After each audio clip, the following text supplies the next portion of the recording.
Pode vir o inverno traiçoeiro, pode a tempestade desabar, pode ser até que eu tenha medo, mas a fé vai sustentar meu caminhar.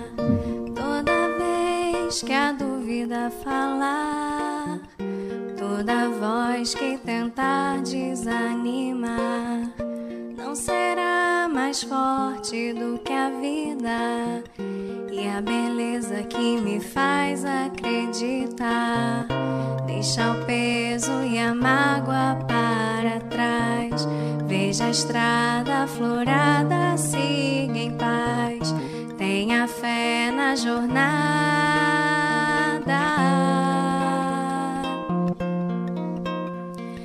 Olha, vê além tudo que te rodeia, o segredo guardado na folha, o detalhe bordado na teia. Vibra, sente a luz que enfeita o dia e clareia até o poço mais fundo. Ouve o cântico da alegria pelo mundo.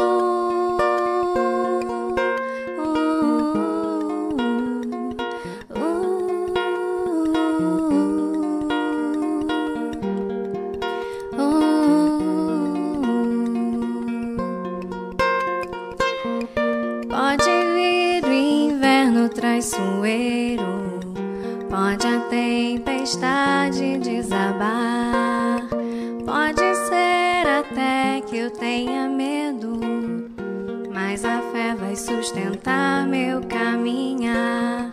Toda vez que a dúvida falar, toda voz que tentar desanimar, não será mais forte do que a vida e a beleza que me faz acreditar.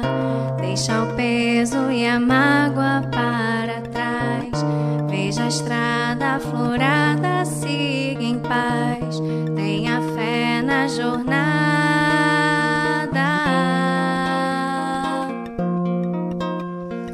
Olha, vê além tudo que te rodeia, o segredo guardado na folha, o detalhe bordado na teia.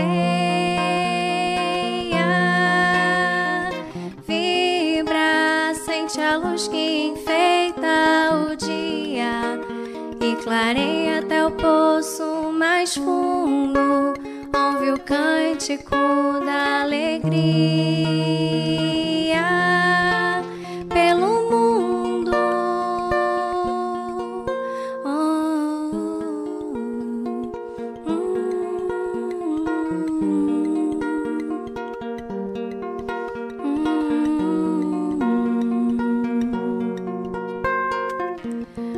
Pode vir o inverno traiçoeiro, pode a tempestade desabar, pode ser até que eu tenha medo, mas a fé vai sustentar meu caminhar.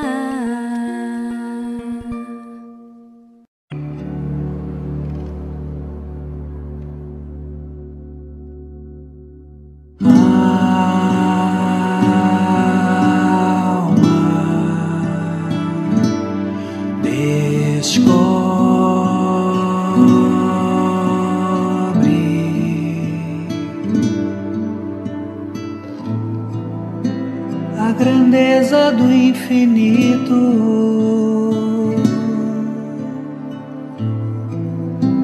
na beleza de uma noite,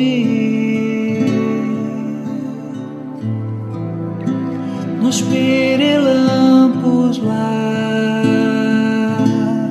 no céu.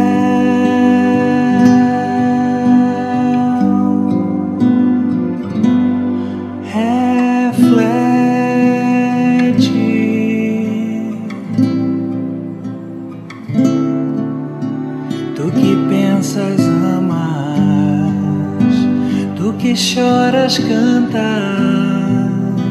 és bem mais que uma estrela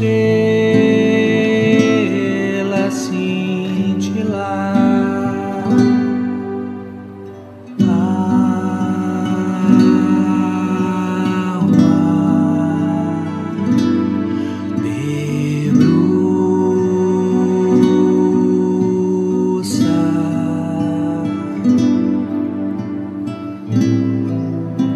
Nas janelas do infinito,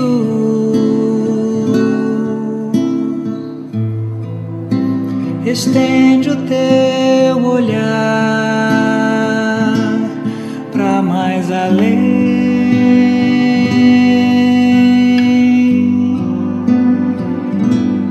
És livre,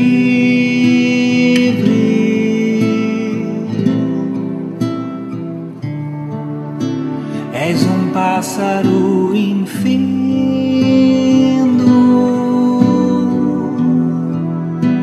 é tão terno e é tão lindo teu voar.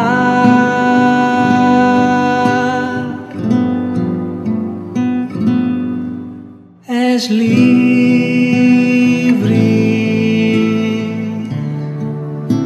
és um pássaro infindo,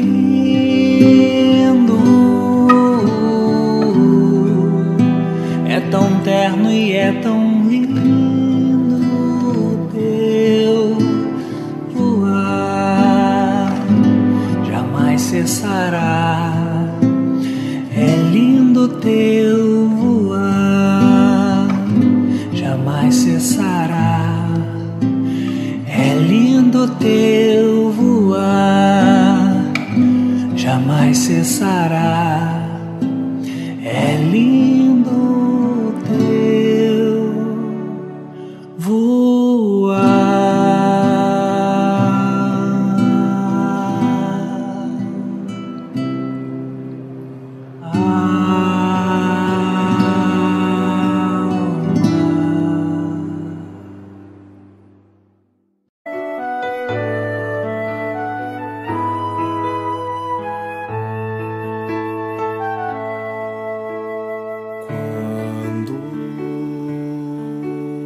Você olha pra trás, o que sente, o que ficou, que não lhe serve mais. Talvez seja agora a melhor das horas pra recomeçar. Seja o que for, o pior passou.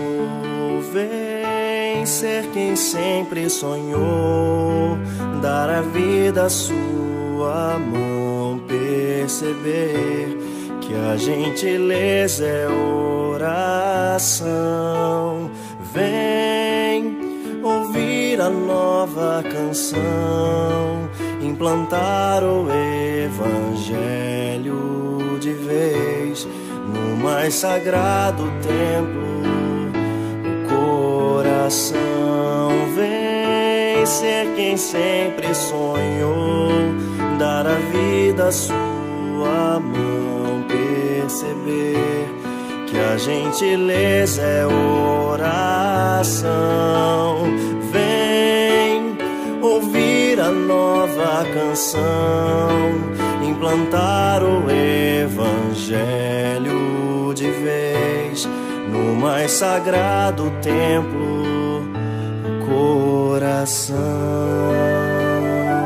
o coração, o coração.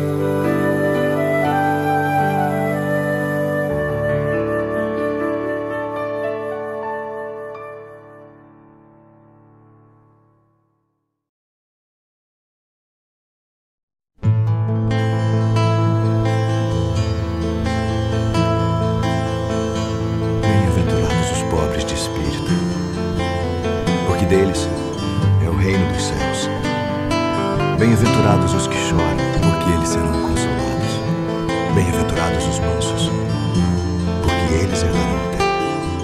Bem-aventurados os que têm fome e sede de justiça, porque eles serão fartos.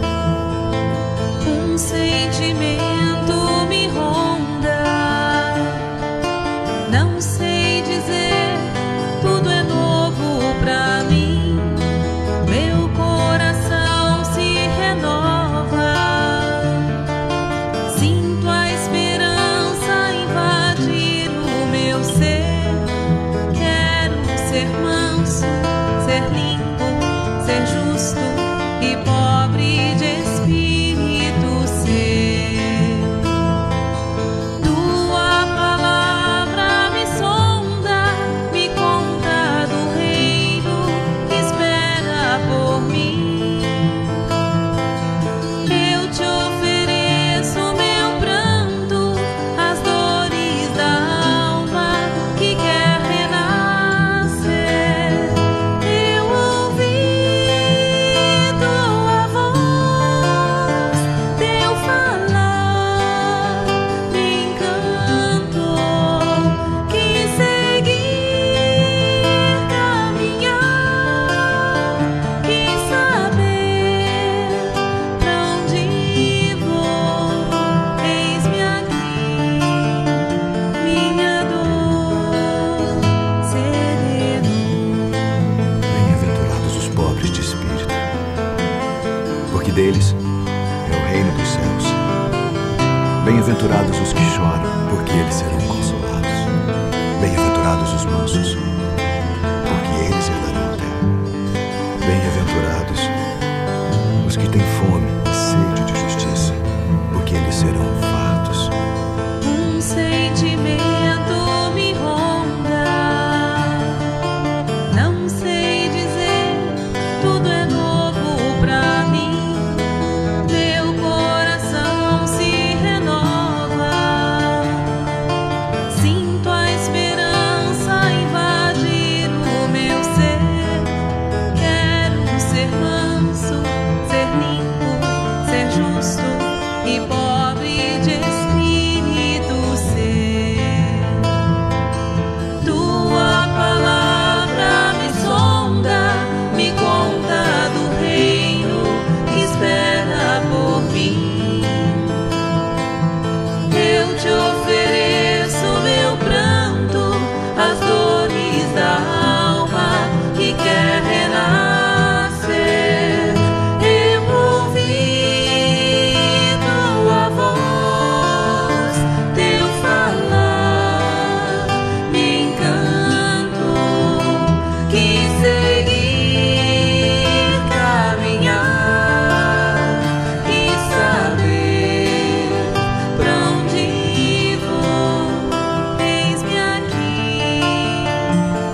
do livro Fonte Viva, pelo Espírito de Emmanuel, por Francisco Cândido Xavier.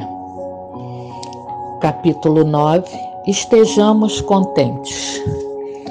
Tendo, porém, sustento e com que nos cobrirmos, estejamos com isso contentes. Paulo, Timóteo, capítulo 6, versículo 8.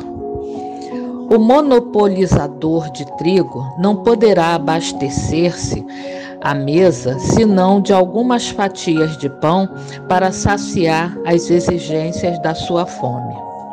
O proprietário da fábrica de tecidos não dependerá senão alguns metros de pano para a confecção de um costume destinado ao próprio uso.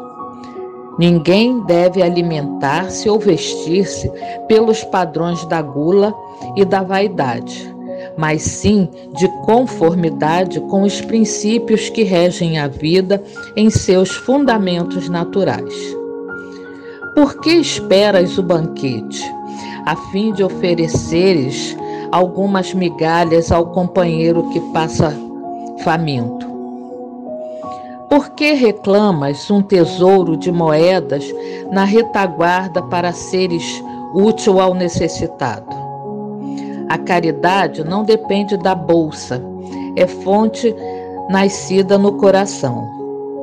É sempre respeitável o desejo de algo possuir no mealheiro para socorro do próximo ou de si mesmo nos dias de borrasca e insegurança.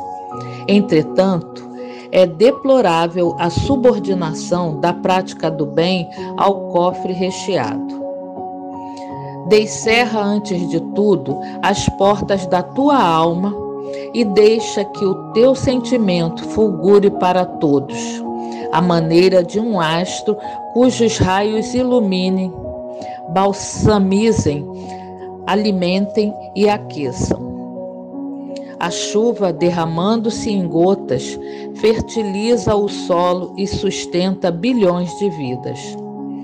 Dividamos o pouco e a insignificância da boa vontade, amparada pelo amor, se converterá com o tempo em prosperidade comum. Algumas sementes, atendidas com carinho no curso dos anos, podem dominar glebas imensas.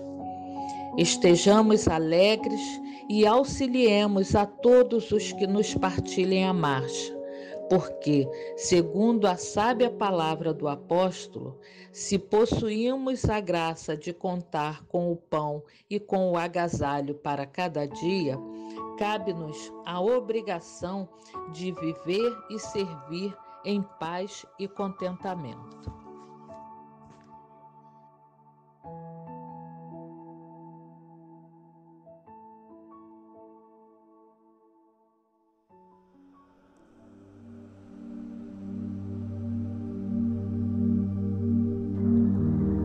Bom dia a todos. Vamos à nossa prece inicial, elevando o pensamento ao nosso Pai, ao Mestre Jesus, iniciando com agradecimento por todo o amor que esse Pai tem por todos nós, agradecendo as bênçãos, o amparo, agradecendo pela saúde que temos, pelo trabalho, pelo alimento. Gratidão, Senhor, por tudo que nos dá, pela oportunidade da reencarnação, a oportunidade de evoluirmos. E agradecidos pedimos, Senhor, por aqueles irmãos que estão doentes, que estão internados, que estão num leito de dor e que nesse momento clamam por um remédio, por um conforto, pelo ânimo da vida. Pedimos por aqueles que estão com seus parentes internados, doentes.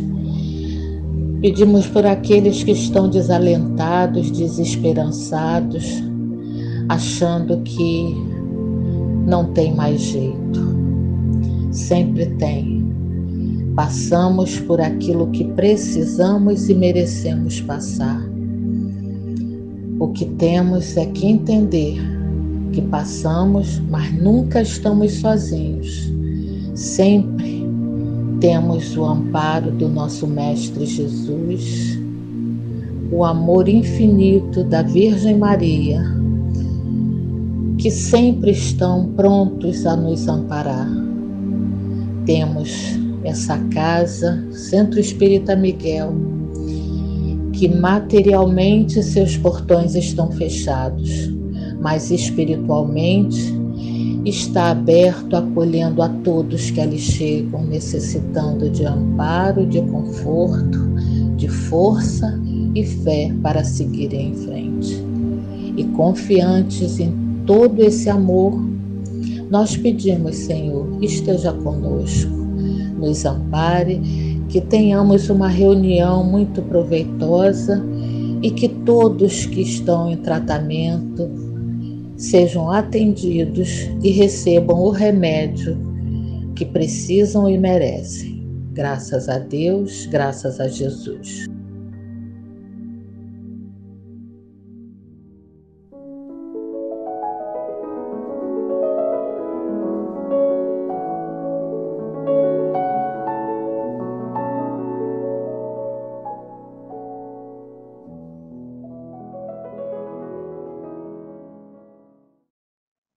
Bom dia, queridos amigos, sejam todos muito bem-vindos à nossa reunião de quarta-feira de fluidoterapia. O estudo do Evangelho segundo o Espiritismo de hoje é do capítulo 4.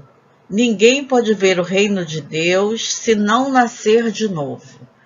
E nós vamos falar dos itens 25 e 26, é uma mensagem de São Luís, que fala da necessidade da encarnação.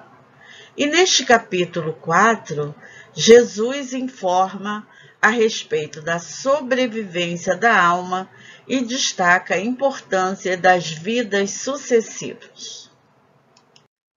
O objetivo do nosso estudo é mostrar que a reencarnação é lei natural, e que os problemas que enfrentamos na vida física, nos relacionamentos, são inerentes à nossa evolução no processo reencarnatório. Neste capítulo, Kardec inicia com uma citação de Jesus, que diz o seguinte: em verdade te digo que ninguém pode ver o reino de Deus se não nascer de novo. Então todos, sem exceção, em determinado momento, são convidados ao esforço preparatório com vistas ao próximo mergulho na carne. Então, mesmo aqueles que não acreditam na reencarnação vão sofrer esse processo, porque a reencarnação é lei divina. E no item 25 desse capítulo 4, Kardec inicia com uma pergunta: a encarnação é uma punição e só os espíritos culpados estão sujeitos a ela? E quem responde é São Luís. Ele nos diz que a passagem dos espíritos pela vida corporal é necessária para que possam realizar, com a ajuda de uma ação material, os desígnios dos quais Deus lhes confiou a execução.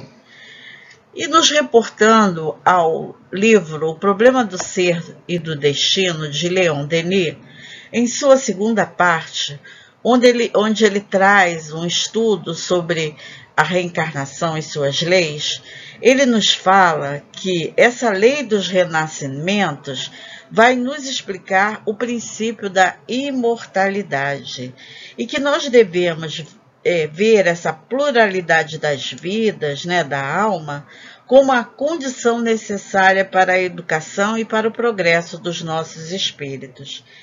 Ele afirma ainda que a reencarnação, pelas vozes de além-túmulo, é a única forma racional porque se pode admitir a reparação das faltas cometidas e a evolução gradual dos seres, porque sem a reencarnação não haveria justiça, né? Não haveria essa misericórdia divina que nós conhecemos, né? Então ele vem falar exatamente dessa lei de justiça, essa lei de amor, essa lei de causa e efeito, do livre-arbítrio e de todas as leis inerentes aos renascimentos, quer dizer, a pluralidade das existências.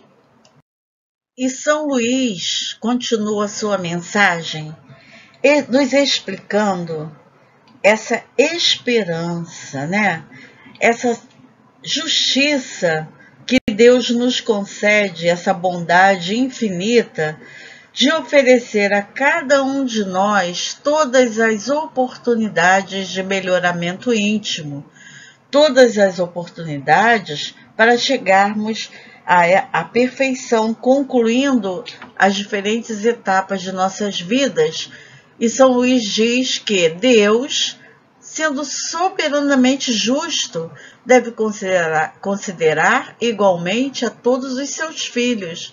E é por isso que dá a todos o mesmo ponto de partida, as mesmas aptidões, obrigações e liberdade de agir. Todo privilégio seria uma preferência e toda preferência uma injustiça. São Luís. Na questão 166 de O Livro dos Espíritos, Kardec pergunta: como a alma que não atingiu a perfeição durante a vida corporal pode terminar de depurar-se? E a resposta: experimentando a prova de uma nova existência. E com esta resposta, nós vamos ver esse melhoramento progressivo, não só individual, mas também da humanidade.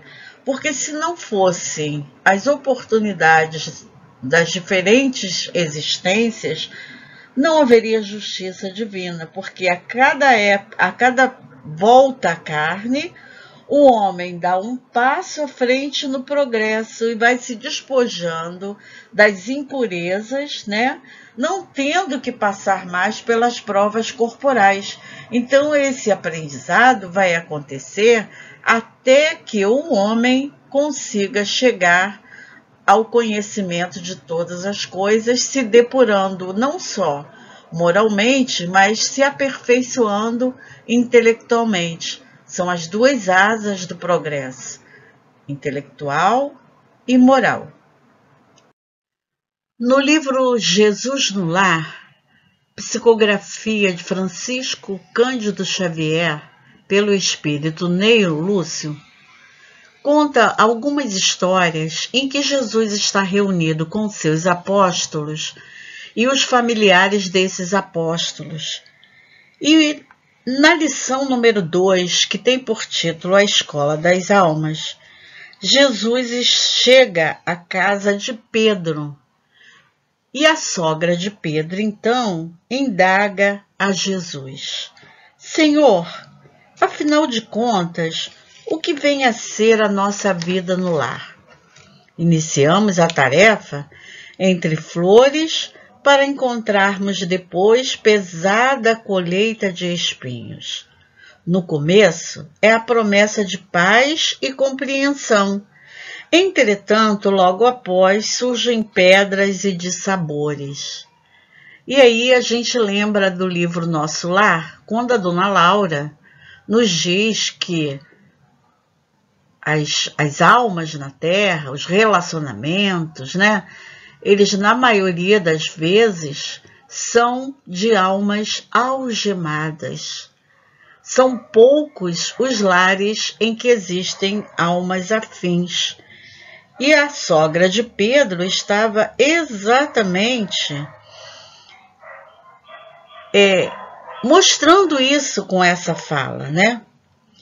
E Jesus, então, respondeu que o lar é a escola das almas, é o templo onde a sabedoria divina nos habilita pouco a pouco ao grande entendimento da humanidade.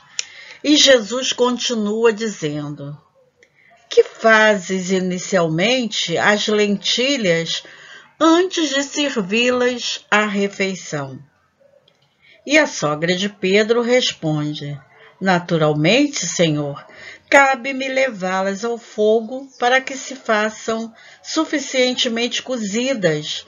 Depois, devo temperá-las, tornando-as agradáveis ao sabor. E o divino amigo considerou então: há também um banquete festivo na vida celestial, onde nossos sentimentos devem servir à glória do Pai. Por isso, o lar, na maioria das vezes, é o cadinho santo, é o forno preparador. O que nos parece aflição ou sofrimento é recurso espiritual. O coração acordado para a vontade do Senhor retira as mais luminosas bênçãos de suas lutas renovadoras, porque somente aí, nesse encontro uns com os outros, examinando as aspirações e as tendências que não são nossas, observando defeitos alheios e suportando-os, nós vamos aprender a desfazer a nossa própria imperfeição.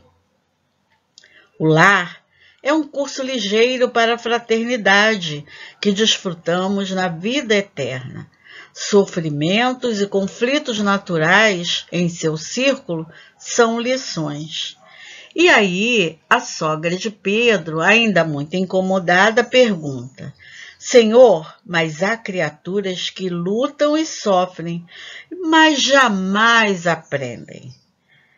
E o Senhor Jesus pergunta para ela: que fazes das lentilhas endurecidas que não cedem à ação do fogo? E ela responde: naturalmente, eu jogo-os fora, atiro ao lixo. E Jesus então completa a lição. Ocorre o mesmo. A alma rebelde a todas as sugestões edificantes do lar precisa dessa fervura benéfica da carne. Então, através das oportunidades da reencarnação, essas almas vão aprender para chegarem à perfeição.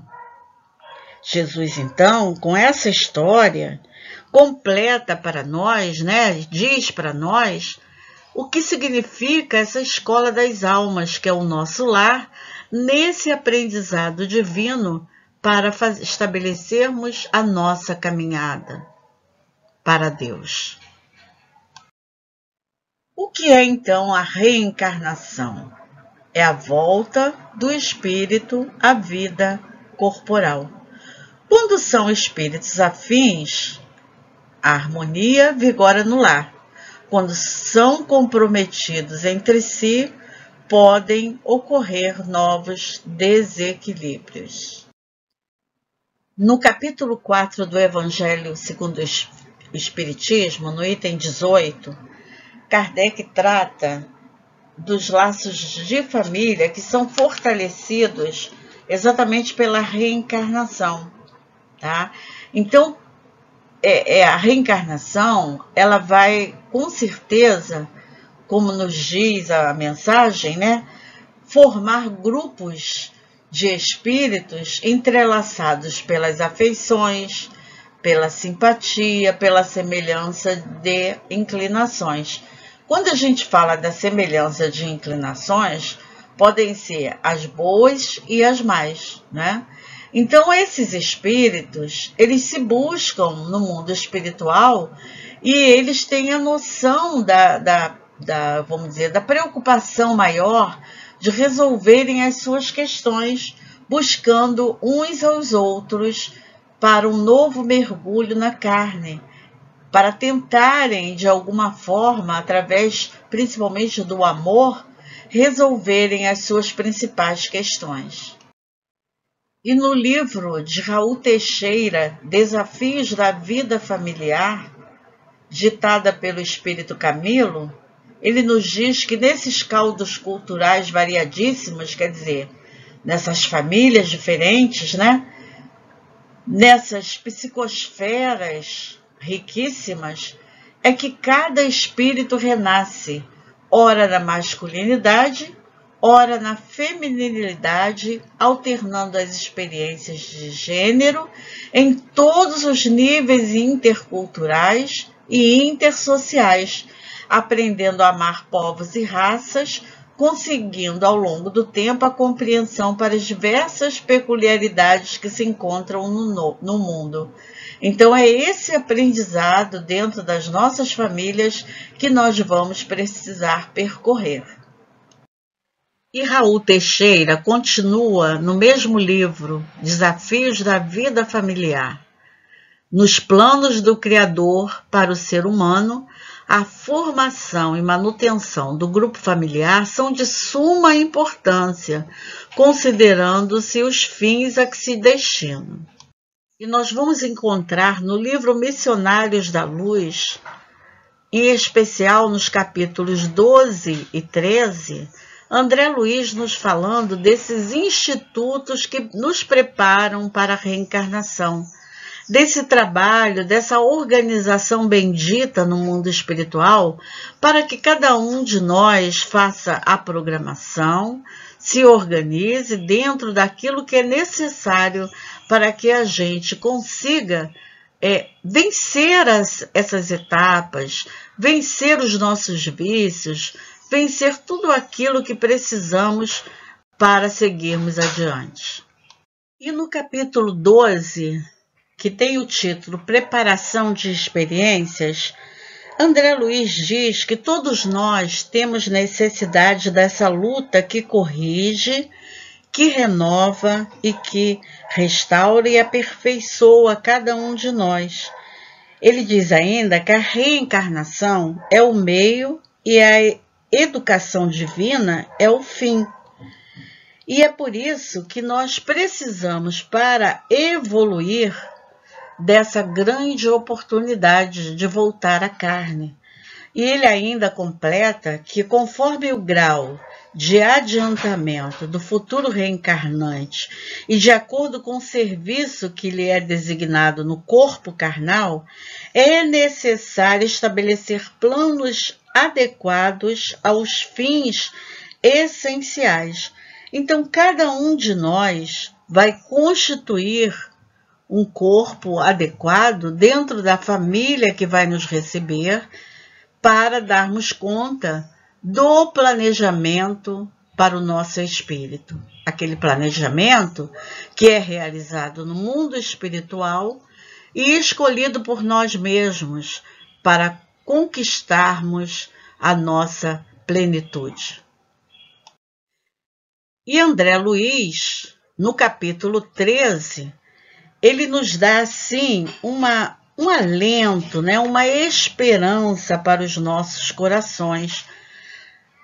Ele diz que todo o plano traçado na esfera superior tem por objetivos fundamentais o bem e a ascensão. E toda alma que reencarna no círculo da crosta, ainda aquela que se encontra em condições aparentemente desesperadoras, tem recursos para melhorar sempre. Então, com essa fala que está lá no capítulo 13, André Luiz vem nos dizer que nós somos muito amparados. Nós recebemos sempre essas intuições do plano superior quando nós organizamos o nosso planejamento. Então, quando voltamos à carne, o objetivo maior é sempre do bem e da nossa ascensão, para que a gente possa seguir com segurança. E às vezes, mesmo naquelas condições em que a gente pensa que não há jeito, com certeza estamos recebendo esse amparo maravilhoso da espiritualidade, torcendo por cada um de nós. Fazendo um resumo das questões 331 a 339 de O Livro dos Espíritos, nós vemos nessas questões que a preocupação com a reencarnação vai depender do grau de adiantamento do espírito. Alguns podem apressar e outros recuarem diante da prova. nem sempre é permitido que ele escolha o seu invólucro corpóreo. Deus é quem julga qual o espírito capaz de desempenhar determinada missão. E o espírito vai sofrer perturbação maior e mais longa quando ele encarna. Esse foi o resumo, dessas questões que fala sobre a reencarnação. E no Livro dos Espíritos, questão 175A, Kardec pergunta: não se seria mais feliz permanecendo como espírito, Que a gente sabe que a nossa verdadeira vida é a vida espiritual.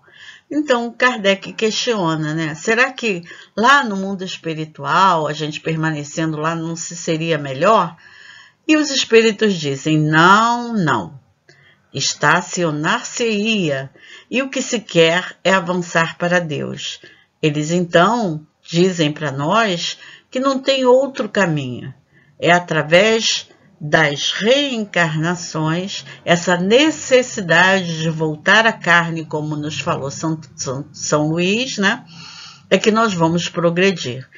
E Kardec, então, nos diz: nascer, morrer, renascer ainda e progredir sempre. Tal é a lei. A reencarnação, portanto, é um processo educativo. Nada escapa às leis de Deus. Tudo se processa para fazer com que o espírito se aperfeiçoe. A justiça, ela acontece, de forma a educar o espírito. Nunca no sentido de puni-lo, sempre de educação. E São Luís conclui a mensagem dizendo que aqueles que realizam essa tarefa com zelo transpõem rapidamente e menos penosamente esses primeiros degraus da iniciação e desfrutam mais cedo do resultado do seu trabalho. Mas aqueles que, ao contrário, fazem mau uso da liberdade que Deus lhe deu, retardam esse adiantamento e podem prolongar essa volta, ou podem prolongar ainda mais essa renovação íntima por sua própria conta, por se distanciar da lei. Então, por isso, sofrem mais. E no item 26, existe uma observação fazendo uma comparação da reencarnação com o estudante, que quando ele chega, para ele chegar ao grau de instrução superior, ele precisa percorrer as classes anteriores. Aquele que é mais dedicado vai abreviar o caminho, encontra menos dificuldade e se forma mais rapidamente, atinge o final do curso mais rapidamente. Agora, aquele estudante que é negligente, é preguiçoso e que repete muitas vezes o ano, e ele é obrigado a recomeçar esse trabalho, fica um trabalho cansativo, ele precisa aprender. Então, essa renovação, essa volta à série anterior, vai lhe trazer muitas vezes um sofrimento. Ele faz então, feito então no item 26, essa comparação da reencarnação com todos nós, quando estamos aqui estudando e queremos atingir ao nível superior, que precisamos passar pelas classes anteriores. Queridos amigos, todos nós que estamos encarnados neste planeta, ainda com tantas dificuldades, todas as vezes que estivermos sofrendo, que estivermos com dificuldades, vamos buscar o nosso querido Jesus. Ele diz que ele é o grande médico das almas e ele vem trazer o remédio que deve curar-nos. Os fracos, os sofredores e os enfermos são meus filhos prediletos e venho salvá-los. O Mestre Jesus é esse médico de nossas almas. Ele nos ampara, ele nos fortalece e o seu Evangelho de luz nos dá a força necessária para seguirmos adiante, para darmos conta de nossa oportunidade bendita de crescimento para chegarmos até o Pai. Que possamos aproveitar essa reencarnação nesse aprendizado bendito e seguirmos com mais segurança. Que Jesus nos abençoe, nos fortaleça e nos dê a sua paz. Que assim seja, graças a Deus. Antes da nossa prece, elevemos o nosso pensamento ao Pai, a Jesus, sintonizando a nossa casa, o Centro Espírita Miguel, onde os trabalhadores, os médicos e enfermeiros, Catuíte, Miguel, lá se encontram permanentemente, de plantão, a nos aguardar, a receber todos aqueles que lá chegam precisando de amparo, de conforto e de bênçãos.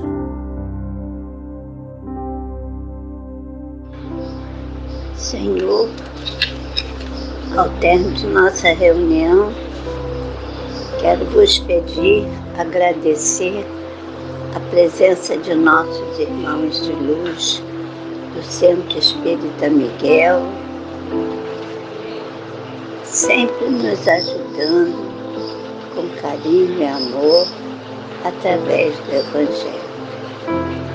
Senhor, quero também vos pedir para o nosso planeta Terra e todos os países que o compõem, principalmente neste momento de pandemia.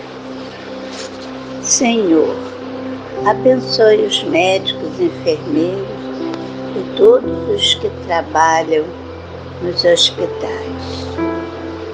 Quero vos pedir, Senhor, pelos nossos irmãos orgulhosos e egoístas que ainda não acordaram para os ensinamentos de Jesus, que é o amor, a fé, a caridade.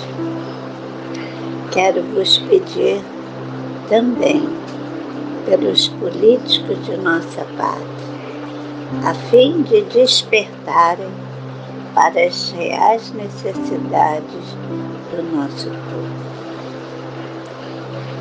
Obrigado, Senhor. Gratidão, gratidão, Jesus, e gratidão, Maria.